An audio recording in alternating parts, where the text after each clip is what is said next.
topic of today's show. The title topic of today's show is the Dallas Cowboys. America's team is back, baby. Not only did they beat the Pittsburgh Steelers last night, they dominated a great Pittsburgh Steelers team. Dak led the Cowboys on an 84-yard game-winning drive. Of course, the running back fumbled at the one-yard line, but Dak, being the MVP level top 5 quarterback that he is, jumped on that ball, saved the Cowboys season, and 2 plays later threw a game-winning pass to Tolbert. That's right, guys. I said the Dallas Cowboys dominated the Pittsburgh Steelers this weekend. So, guys, with all that being said, we know how great the Dallas Cowboys are. We all know how great the Dallas Cowboys are going to be. We all know that the Dallas Cowboys are going to the Super Bowl. But are they back? Do they need Devontae? Do they need a running back? Do they need some defensive help? Are they back? Are they here? Guys, I can tell you last night, the defense finally stepped up. The Dallas Cowboys defense finally stepped up and shut down a really good Pittsburgh Steelers offense. Held them to under 100 yards rushing, only 92 yards in that game. Justin Fields only passed for 131 yards passing. And the Dallas Cowboys had 5 missing starters. 5 starters out. 5 starters out. And they still dominated the Pittsburgh Steelers up and down the field. The Cowboys, in past, guys, would lose a game like that normally. When things are not going 100% their way, Dak Prescott turns the ball over. They fumble in the end zone. They throw an interception in the end zone. The old Cowboys would have collapsed under that pressure. The old Cowboys would have chalked it in, and it would have been a 34-6 game there. The new Dallas Cowboys are in town. The boys are back, and the boys are going to the Super Bowl. Now, I'm not saying that the Dallas Cowboys are a complete team yet. I'm not saying that the Dallas Cowboys are a Super Bowl caliber team yet. But what I am saying, you add another receiver, you add another running back, you potentially add some defensive parts as well while the other people are on IR, meaning Jordan Phillips and DeMarco Lawrence. They're probably out for the rest of the season. Go out there and get a Myles Garrett. Go out there and get a Jadeveon Clowney. Go out there and potentially get somebody like a Chris Jones. I don't know, somebody. They have $24 million in cap space to get a guy. The Bengals are going to be a fire sale. The Browns are going to be a fire sale. The Jets are going to be a fire sale. Go out there and get somebody to help on that defense.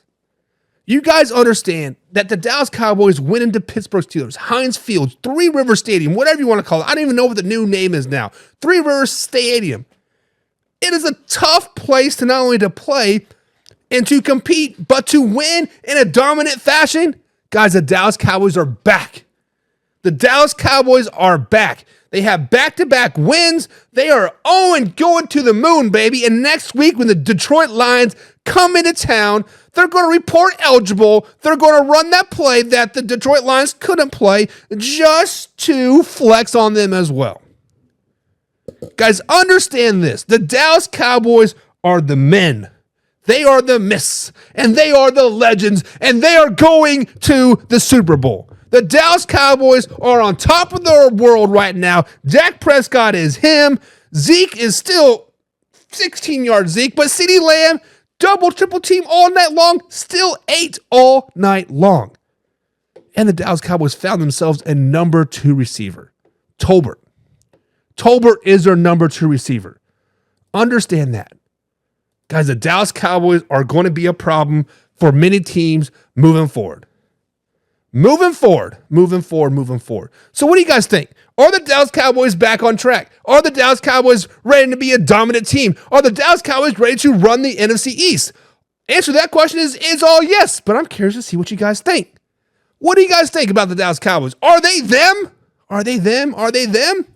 Let's see here. Jim says dominant? Dominant? Got a little luck, Tolbert across the line. Listen. Dak Prescott was on that last drive. Tolbert should have had a touchdown in the back of the end zone, but you always got to protect those McNuggets, and he couldn't do that. And like Dak said, you know what? Since I bruised those boys, let me bruise those hands and let me put you one right there and get you in the end zone, baby. So you can use those boys tonight. Because we're going to have baby Tolberts all over Pittsburgh, Pennsylvania this time next season. Wasn't luck. Wasn't luck, Jim. Wasn't luck. It's domination. When the Dallas Cowboys can't rush the ball all season long and they rush for 119 yards, holding a dominant Pittsburgh Steelers running game to under 92 yards, that's a dominant performance. When you dominate the passing game, throw for well over 300 yards, and you only allow Justin Fields to throw for 131, that's a dominant performance. If they wouldn't have had the three interceptions, or sorry, the three turnovers, this would have been a blowout. Jim, you know this was a dominant game. You know the Dallas Cowboys are the real deal. You know that they're back on top. Bacon Junk says, hey, you look gay. Hey. If you don't look it, how can you be it, right? I'm just saying. No. John says, no, just broke back. They don't got a broke back. They may have been broken the backs of the Pittsburgh Steelers fans last night because they rode them all night long, baby. Let's go, let's go, let's go. And Laura says, I wouldn't call that dominating last night. If you wouldn't call it dominating, Laura, what would you call it? Would you call it an ass kicking? Would you call it a personal assistant doing a favor by whooping that ass? Whatever verbiage you want to use, the Dallas Cowboys did it last night. Dak Prescott, 352 yards passing. Justin Fields, 131. Dominated that 1-3.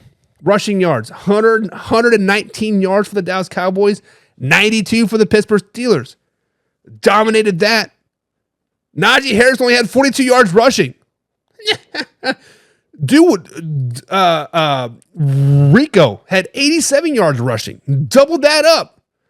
That is a dominant performance, guys. That is a dominant performance. And nobody thinks anything. You just a reaching homer.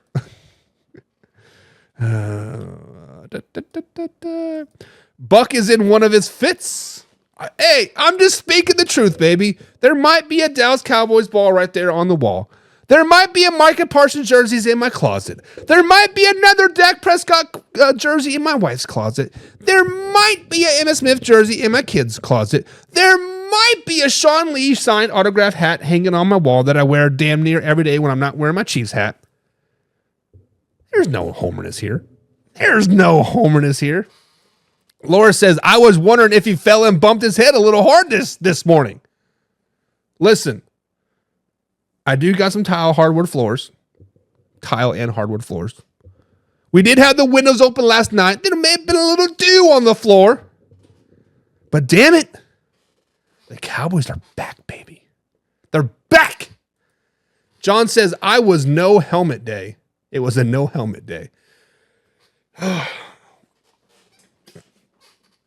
John, I am rubber, you are glue. What bounces off me sticks to you. And James says it will always be Three River Stadium and always will be. Just like how Arrowhead will always be Arrowhead. Just like Dallas Stadium will be always Dallas Stadium, right? Just like Soldier Field will always be Soldier Field. It is what it is. Like I get it. And James says, whoa, slow it down, baby. The Cowboys are not going to the Super Bowl. If the Cowboys are not going to the Super Bowl, who is then? It sure the hell isn't the Detroit Lions. Right now, it sure the hell isn't the Green Bay Packers struggling against the LA Rams. It's not the 49ers talking about trash. Oh, is it the Chicago Bears? Are the Chicago Bears going to the Super Bowl? Is it the Eagles? You mean that dumpster fire is getting ready to fire their coach? Oh, Buck, watch out for the Commanders. They're so great. They're 4-1. Jalen Daniels is playing out of his mind. Yeah, he is playing good. Still got to play the Dallas Cowboys twice. Once the Cowboys whoop that ass here in a few weeks, bada bing, bada boom, downward spiral, baby. And John says Dallas can't stop the run. And Detroit is a running team. You are going to eat crow. What am I wrong about? Did the Dallas Cowboys not stop a decent Pittsburgh Steelers running game last night? Did the Dallas Cowboys not shut down a good passing game from Justin Fields last night? Did the Dallas Cowboys not walk all over a top 5 defense in the Pittsburgh Steelers last night? They did. They did. And I don't care if Detroit Lions are on a bye week or not. I don't care if they're 100% healthy. I don't care if they're 1,000% healthy. They are not going to walk into Dallas Stadium. They are not going to try to report eligible again. And they're not going to beat the Dallas Cowboys. Even if they rush for 250 yards, it's not going to happen. Not going to happen. And James says we will see a 4-peat before the Dallas Cowboys win a Super Bowl. I wouldn't mind that. Jim just threw up in his mouth. Says, Laura says, no. And did I say no?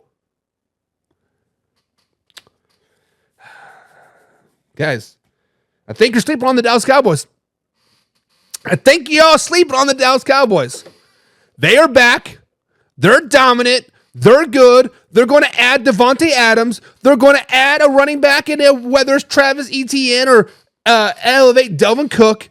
They are going to even get better before this November 5th trade deadline. You can no all you want there, Laura.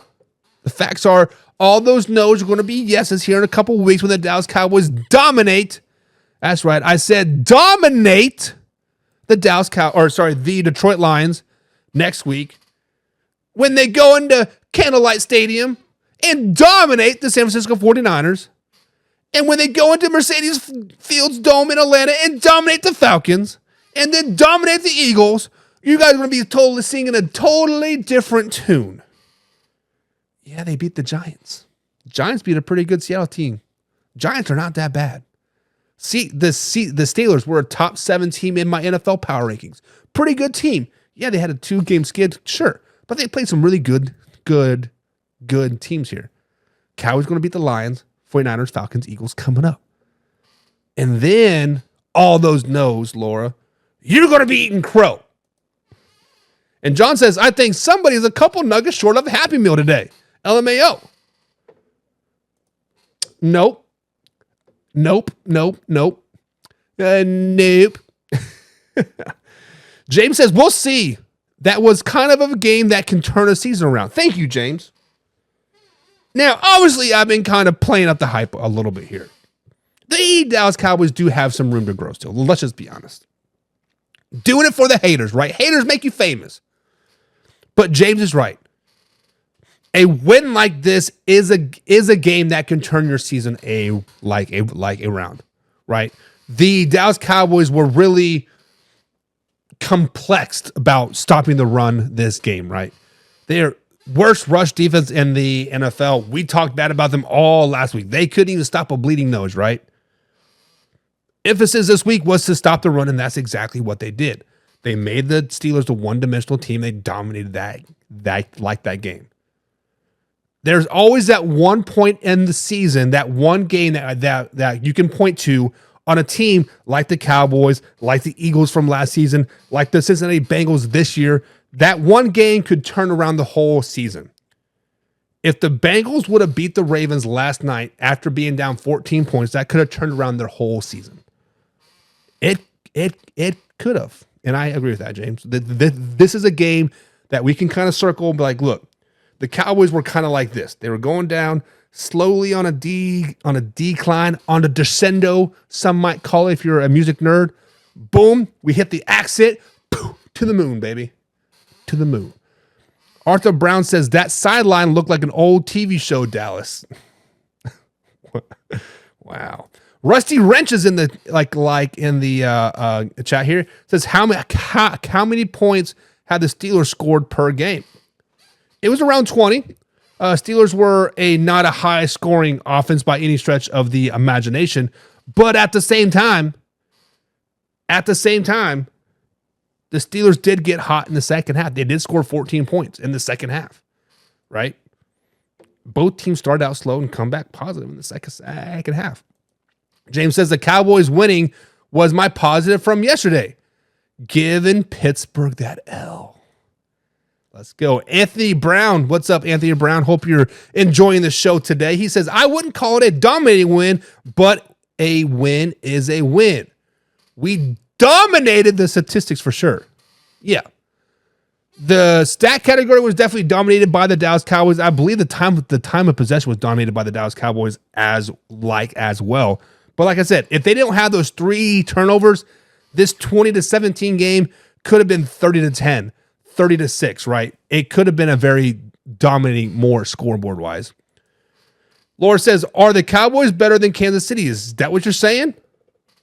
I'm saying on paper, the Kansas City Chiefs are not the best team in the NFL. On paper, with Rashid Rice out, the Kansas City Chiefs may not even be a top 10 team on paper. But the Kansas City Chiefs find ways to win. The Kansas City Chiefs have the coaching staff. The Kansas City Chiefs have been there and done that. So if we're looking at strictly at paper, yes, the Dallas Cowboys are better than the Kansas City Chiefs. But in real life, the Kansas City Chiefs are better than the Dallas Cowboys. In real life, the Kansas City Chiefs are the best team in the NFL until proven otherwise. That's just the way it is. Anthony Brown says, game should have been a blowout when you really think about it. The fumbles and turnovers really kept Pittsburgh in it. Thank you. Somebody with some logic has entered the chat. Everybody give Anthony Brown a round of applause because this is what I've been saying. You all are just looking at the box score. You all are just looking at the looking at the score. 2017 game-winning drive. No. Those three turnovers, 2 interceptions by Dak, I might add, really kept the Pittsburgh Steelers in it. I believe one of those interceptions was in the end zone. Anthony Brown, thank you, man. Thank you. Jim says Buck helmet is a prescription grade. It is. It is. It's that hard from. Laura says, do I need to supply the crowns? As long as they're Crayolas, I don't like none of those IHOP molded wax crap. They break too easy. Give me some Crayolas. But John's right. I would probably eat them. I would probably eat them. James says the Super Bowl is going to be a battle of the birds. Falcons versus Ravens. I don't know. 20, 40, 60, 80, 100. What the hell are y'all talking about?